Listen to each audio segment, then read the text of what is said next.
les Golden State Warriors de la fin des années 2010 sont sans doute la meilleure équipe de l'histoire moderne du basketball.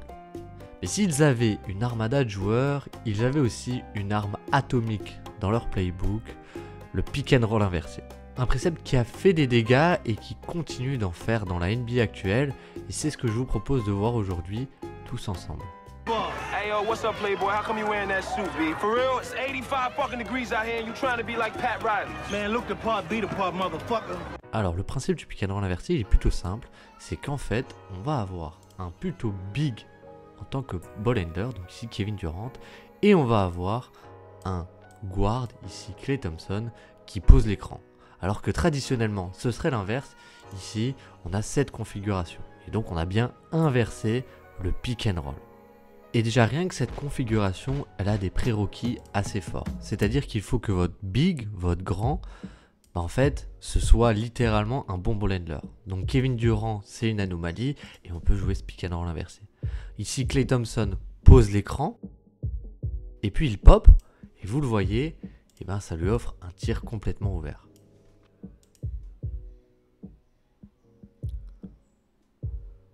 Mais alors si on se la remet, une question c'est qu'est-ce qui a fait que ça a marché? Comment Klay Thompson, un des meilleurs shooters de l'histoire, a réussi à avoir un tir ouvert?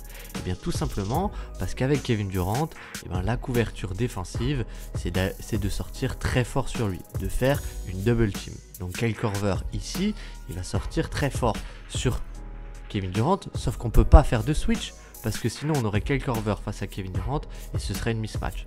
Donc la seule issue, c'est de le blitz.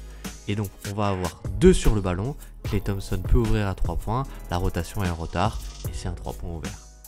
Donc en fait, passons à la NBA d'aujourd'hui, et le principe c'est d'avoir un ball handler de grande taille qui est capable de jouer ce pick and roll, mais aussi le secret c'est d'avoir un excellent shooter en poseur d'écran. Et en fait vous allez voir, ce pick and roll inversé il sert à énormément de choses. Ici les Bucks ils décident de mettre Brook Lopez en roamer sur Jonathan Kuminga, et donc de ne pas respecter son shoot. Du coup le contre-move c'est d'utiliser Jonathan Kuminga avec le ballon et avec Stephen Curry en poseur d'écran. Et vous allez le voir, ça va créer beaucoup de choses. Le fait d'avoir Stephen Curry ici en poseur d'écran fait déjà qu'on ne peut pas switcher sur lui. Parce que sinon Brook Lopez face à Stephen Curry, ce serait une trop grosse mismatch. Et en fait, en utilisant Jonathan Kuminga on-ball, en tant que ball handler du pick and roll, ça fait que Brook Lopez, ça va être à lui de naviguer l'écran et de le contourner ici s'il veut passer en dessous ou ici s'il veut passer au-dessus. Et ça, c'est idéal en fait pour le cibler. Pour le cibler, parce que Brook Lopez, il n'a pas la mobilité et il n'a surtout pas du tout l'habitude de faire ça. Et donc avec Stephen Curry, on ne peut pas le lâcher. Là, Brook Lopez, il navigue très mal. Le train Jonathan Kuminga est lancé à pleine vitesse et c'est un dunk. Et donc c'est un très bon contre-move pour cibler un défenseur qui est plutôt un intérieur et qui n'a pas l'habitude de défendre ce pick and roll en tant que défenseur du porteur de balle. Alors maintenant, on va voir un exemple avec les Celtics pendant les finales NBA et comment on peut cibler un défenseur avec ce pick and roll inversé. Et oui, parce qu'avec le pick and roll inversé, en fait, le principe c'est qu'à peu près tout le monde peut venir poser un écran. Et notamment, Jrue Holiday ici, qui est plutôt un guard de formation. Et le but, c'est de ramener Luka Doncic sur le pick and roll. Sauf que Luka Doncic, c'est pas forcément un excellent défenseur et encore moins un défenseur du poseur d'écran. Et là, vous allez le voir, la couverture des Mavs, c'est de switcher. C'est de switcher le pick and roll. Et donc ça va aller très vite, mais vous le voyez ici, Luka Doncic, il veut switcher le pick and roll. Il est prêt à sortir sur Jason Tatum, sauf qu'en fait, Jrue Holiday, il ouvre directement ici, il pose ce qu'on appelle un ghost screen pour créer une grande séparation avec Luka Doncic. Et vous le voyez, en fait, au moment où Jason Tatum libère le ballon, Luka Doncic, il est déjà en retard sur son close-out. Et le fait que Luka Doncic soit déjà en retard, ça crée une séparation que Jrue Holiday peut attaquer et s'ouvrir un lay-up. En fait, le but de ce pick and roll, c'est vraiment de cibler les défenseurs et de les mettre dans des positions dont ils n'ont pas forcément l'habitude. Ici, vous allez le voir, c'est un peu un classique de ces Nuggets, c'est qu'on a Jamal Murray en poseur d'écran et Nikola Jokic en ball handler. Alors qu'on pourrait traditionnellement penser l'inverse, puisque c'est Jokic l'intérieur.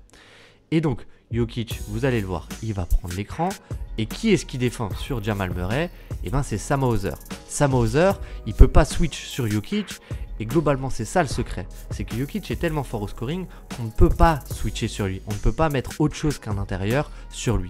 Donc, Xavier Tillman, il va être obligé de naviguer cet écran pour ne pas concéder de mismatch. Et là, vous le voyez. Sam Hauser, il essaye de edge, de ralentir avec ses bras la course de Nikola Jokic. Nikola Jokic protège parfaitement son ballon. Il va pouvoir driver. Et là, vous voyez, Xavier Tillman, il n'est pas du tout en position et il est déjà un peu en retard. Et en fait, ça permet à Nikola Jokic d'atteindre la raquette, ces fameuses paint touches, et de commencer son post-up ici, donc très proche du panier, alors qu'il avait commencé ici de base. Et donc ça permet de créer un post-up entre guillemets facile pour le meilleur joueur de post-up de la ligue. C'est 2 points faciles. Et donc elle sert à cibler des défenseurs, des mauvais défenseurs, mais aussi à cibler des couvertures défensives, notamment le blitz. Et là vous allez le voir, on va retrouver un match de pré-saison des Phoenix Suns. Et ça c'est peut-être quelque chose à suivre cette saison, c'est les pick and roll inversés du côté des Phoenix Suns. C'est-à-dire qu'on a Kevin Durant qui a la balle et on a Devin Booker qui vient poser un écran. Alors que Devin Booker, dans sa carrière, au Phoenix Suns, il a posé très peu d'écrans. Et vous allez le voir, le but aussi de pairer ces 2 joueurs, il a un intérêt sur après l'écran. Puisque face à Kevin Durant, comme d'habitude, comme sur le premier exemple, on ne peut pas switcher. On ne peut pas avoir Austin Reeves qui switch et Hachimura qui va sur Booker, parce que ça, Austin Reeves face à Kevin Durant, ce serait une mismatch.